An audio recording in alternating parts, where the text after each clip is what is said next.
सिरोही जिले के अजारी स्थित प्राचीन मार्कंडेश्वर धाम में मंगलवार को अखिल भारतीय आतंकवाद विरोधी मोर्चा के राष्ट्रीय अध्यक्ष एमएस बिट्टा ने मां सरस्वती के दर्शन किए। उन्होंने मंदिर में विधिवत पूजा अर्चना कर मां सरस्वती का आशीर्वाद लिया और इस धाम की पवित्रता को नमन किया। बिट्टा का मां सरस्वती के प्रति विशेष लगाव है और जब भी उन्हें समय मिलता है वे अजारी पहुंचकर माता के दर्शन जरूर करते हैं। उन्होंने कहा कि यह स्थान केवल एक धार्मिक स्थल नहीं बल्कि ज्ञान और संस्कृति का केंद्र भी है, जहाँ आकर हर व्यक्ति आध्यात्मिक ऊर्जा महसूस कर सकता है। दर्शन के बाद एमएस बिट्टा स्थानीय रावल समाज धर्मशाला पहुंचे, जहां उनका पारंपरिक रूप में स्वागत किया गया। यहां उन्होंने अल्पाहार किया और समाज के लोगों से संवाद किया। इस दौरान पिंडवाड़ा थानाधिकारी समेत पुलिस एस्कॉर्ट भी उनके साथ रही। उन्होंने समाज के लोगों से चर्चा करते हुए कहा कि धार्मिक और सांस्कृतिक स्थलों का संरक्षण हम सभी का कर्तव्य है और इन स्थलों को आने वाली पीढ़ी के लिए संरक्षित रखना चाहिए।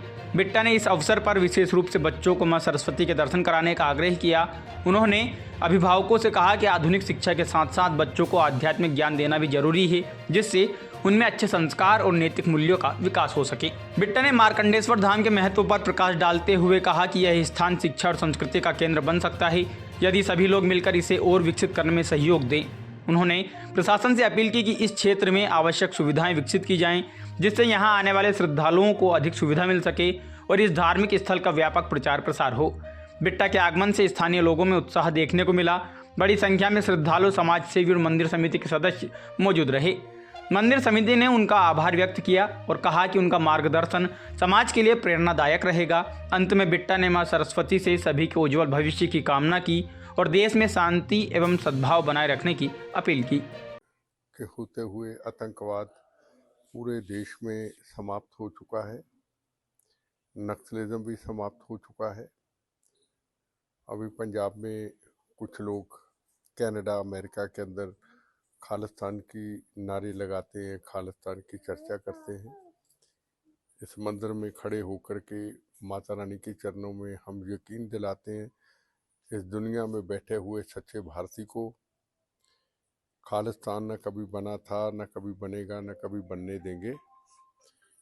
इतने बम गोलियां शरीर में खाने के बाद हम बोनस की ज़िंदगी में, बची हुई ज़िंदगी में माँ के चरणों में वादा करते हैं। राष्ट्र प्रथम था, राष्ट्र प्रथम है, राष्ट्र प्रथम रहेगा। देश तरक्की के रास्ते पे जा रहा है और तरक्की के रास्ते पे जाएगा। आप देश विदेश में कहीं पर भी होते हैं लेकिन माँ सरस्वती मार्कंडेश्वर धाम आना नहीं भूलते, किस प्रकार की श्रद्धा है? देखो, सरस्वती माँ के मंदिर इस देश के अंदर मेरे ख्याल एक पीओके में है, एक आंध्र प्रदेश में है, ये है। मेरी ये कोशिश रहती है कि माँ का आशीर्वाद लूँ, माँ के चरणों में आऊँ। जो हम बोलते हैं इस राष्ट्र के लिए, धर्म के लिए, भारत माता की रक्षा के लिए लोग सुनते हैं, लोग देखते हैं, तो सब सरस्वती माँ की कृपा है। उनका आशीर्वाद लेते हैं, फिर भारत माँ की सेवा के लिए जुट जाते हैं। हम देश के विदेशों में बैठे हुए सब माँ बाप को ये कहेंगे कि वो अपने बच्चों को सरस्वती माँ के दर्शनों पे ज़रूर लेके आए। वो अब्दुल कलाम की तरह एक अच्छे साइंटिस्ट बने, कल्पना चावला की तरह एक साइंटिस्ट बने, अच्छा दिमाग हो, कलम अच्छी चले, जो भारत का नाम पूरी दुनिया में ऊंचा किया जाए। तो वो सरस्वती माँ की कृपा से हो सकता है। माँ बाप अपने बच्चों को लेके ज़रूर आए, दर्शन कराएं, चाहे नवरात्रों में आए, चाहे आगे पीछे आए। इस सरस्वती माँ के मंदिर का जो प्रचार है कई लोगों को नहीं पता, ये दुनिया के हर कोने कोने में फैलना चाहिए और मैं पूरी कोशिश करता हूँ।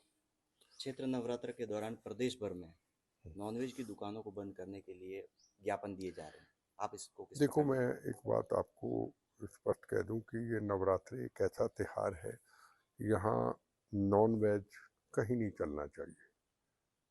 आगे पीछे जो सरकारों के कानून है करे, पर नवरात्रों के दिनों में बिल्कुल जो भी लोग कह रहे हैं वो सही है। बड़े पवित्र दिन होते हैं माँ के, और हम सब फास्ट रखते हैं। मेरी बहनें, माएँ, व्यक्ति, बड़े बुजुर्ग, बच्चे फास्ट रखते हैं। फास्ट रखते तो अगर एक हफ्ता या 10 दिन नॉन वेज बंद हो जाएगा तो उसमें क्या आफत आने वाली, तो वो बंद होना चाहिए। वर्तमान में जो सरकारें हैं उनको मंदिरों को निर्माण करने के लिए किस प्रकार से कार्य करना चाहिए? और चूंकि हम मार्कंडेश्वर धाम में खड़े हैं, यहाँ पर मोर उद्यान को लेकर कई बार जो है ज्ञापन दिए जाते हैं, आप देखो इसको किस प्रकार देखो बात ऐसी है कि मैं आगे भी कहा कि यहाँ के जो जिम्मेदार लोग हैं, जो मेंबर पार्लियामेंट बनते हैं या एमपी बनते हैं या एमएलए मिनिस्टर बनते हैं, उनको आवाज़ उठानी चाहिए। ये बड़ा ऐतिहासिक स्थान है जहाँ पे सबको आना चाहिए। मैं तो महावीर जी हमारे गुरु समान मानता हूँ, और मेरे दिनेश जी, इनके माता जी, उनको भी माँ समान मानता हूँ। उन्होंने मुझे रास्ता दिया, नहीं तो मैं यहाँ दर्शन करने थोड़ा आता। बार बार आता हूँ, मैं फेसबुक पे भी डालता हूँ वीडियो कि लोग देखें, लोग ज़्यादा से ज़्यादा आए और दो लोगों को दर्शनों का लाभ मिले और लोग देश की सेवा अपील करना करें। चाहेंगे कि ज़्यादा से ज़्यादा यहाँ दर्शन करने मैं के लिए? पूरी दुनिया के अंदर सब माँ बाप को कहूँगा, माता पिता को कहूँगा कि सरस्वती माँ का ये स्थान, उनका ये मूर्ति खुद प्रकट हुई है, और मार्कंडे जी का सबसे बड़ा स्थान, यहाँ पे आए और अपने बच्चों के लिए प्रार्थना करें माँ सरस्वती जी के चरणों में कि उनके बच्चे बड़े होकर के राष्ट्र की सेवा करें, भारत माता का नाम पूरी दुनिया में ऊंचा करें, अब्दुल कलाम की तरह एक अच्छे साइंटिस्ट बने, कल्पना चावला की तरह एक अच्छे साइंटिस्ट बने, शहीद आजम भगत सिंह जी की सोच पे चले। अगर राजनीतिक व्यक्ति बनना है तो नरेंद्र मोदी की सोच पे चले। पूरी दुनिया के अंदर वो अपना नाम पैदा करें। वो माँ सरस्वती जी का आशीर्वाद लेके जरूर करें, क्योंकि कई लोगों को पता नहीं है कि सरस्वती का माँ का मंदिर कहाँ कहाँ है हिंदुस्तान के अंदर। ये ऐसा स्थान है सरस्वती माँ का, जो मैं हमेशा जब भी मौका मिलता है उनके चरणों में हाजिरी भरता हूँ और आशीर्वाद लेके जाता हूँ कि मैं राष्ट्र की सेवा करूँ, देश को मजबूत करूँ। और ये मैं माँ बाप को, बच्चों को, सबको कहूँगा अपने बच्चों को यहाँ सरस्वती माँ के अंजारी में अपना आशीर्वाद, राजस्थान की धरती में अपना आशीर्वाद जरूर लेके जाए।